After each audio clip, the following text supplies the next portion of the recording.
questi anni c'è stato un progressivo indebolimento della capacità di risposta, un progressivo indebolimento degli strumenti di protezione sociale e dei servizi sociosanitari. Non solo liste d'attesa, difficoltà ad accedere alle cure, povertà, il rapporto sull'integrazione sociosanitaria in Veneto mostra come nella nostra regione lo sbilanciamento di risorse umane e materiali, nonché la cronica carenza di personale sanitario, porti a condizioni di vulnerabilità sociale e fragilità, intese come condizione di debolezza legata allo stato di salute della persona. Abbiamo evidenziato che ci sono alcuni aspetti del contesto sociale che denotano situazioni di fragilità e di vulnerabilità anche all'interno di una regione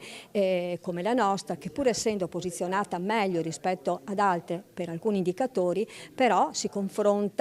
deve confrontare con i temi della fragilità familiare, della non autosufficienza, disabilità, del problema del disagio giovanile. Emerge un aumento del consumo di psicofarmaci, un tasso di povertà educativa crescente, nonché dei caregiver, soprattutto donne, che devono occuparsi sia di figli piccoli che di genitori anziani. Il rapporto evidenzia anche che non sempre una provincia ricca sia la più performante in termini di assistenza sociosanitaria ed educativa. Una provincia appunto che ha un'alta pressione della domanda potrebbe avere una grande capacità, una maggiore capacità organizzativa e quindi riuscire ad avere una maggiore performance